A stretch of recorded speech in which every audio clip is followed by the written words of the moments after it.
We are dealing with a cold and snowy day here in Colorado, but across the country, totally different story. Yeah, that's right. So our Broncos insider Mike Kliss somehow got lucky enough that the NFL owners meeting landed in sunny Orlando, Florida. Mike, good morning. Good morning. Yes, I hope my wife's back doesn't go out shoveling the driveway that I'm supposed to be shoveling.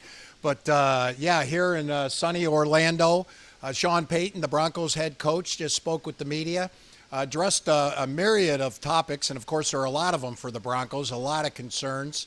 And one of them is that they're sitting there at number 12 in the draft. And ahead of them, the top three teams in the draft are all going to take the top three quarterbacks. Then there's the Minnesota Vikings, who are at number 11, and they acquired an extra first-round pick. Everyone thinks they're going to move up to number 4.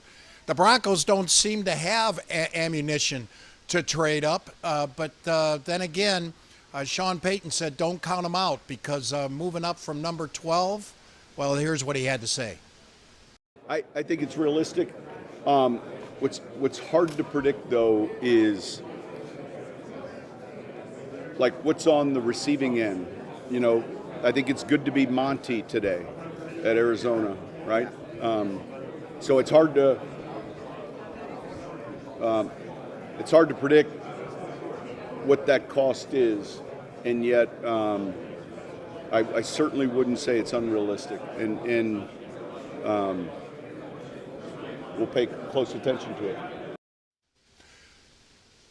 Now, the Broncos don't have a second-round pick, so they can't use that to move up. It looks like they could probably move up 3 or 4 spots, guys, but probably not too much further than that.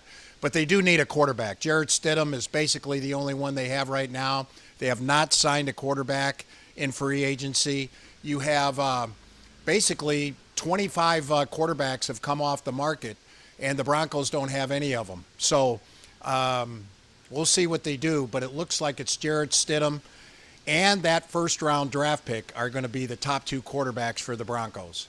Yeah, of course, that question still remains as we get ready for the next season. Speaking of the next season, when we're talking about the NFL as a whole, Mike, of course, we know some of the big issues there at the meeting this weekend that they're going to discuss are changes to the kickoff. That's a pretty big deal, as well as possible changes to the hip drop tackle, which we have heard from the Players Association.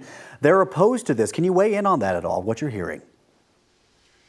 Yeah, it's fine, but the NFL is it's really contradictory because they're about safety, and a lot of injuries happen on the kickoff, but they didn't like the fact that kickoff went way down.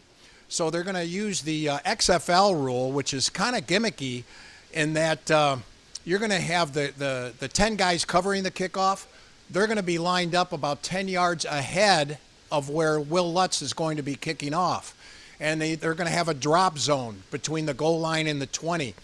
Which will increase returns. If you have a touchback, the ball is going to come out to the 30, not the 25. They were talking about bringing it out to the 35 if there's a touchback. And, of course, at Mile High, touchbacks are prevalent because of the Mile High air.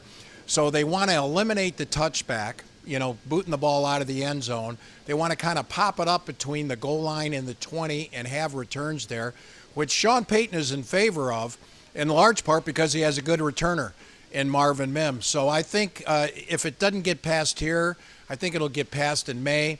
The hip drop is about safety. There's a lot of injuries. I'm all for that hip drop tackle leaving the game. It's just a dangerous play on the people getting tackled. You all remember what happened to Bo Jackson a few decades ago with the hip injury. So, yeah, they're about making it safer there. But the kickoff increases the danger just a little bit, but it's more exciting. And the NFL wants safety within reason. Yeah.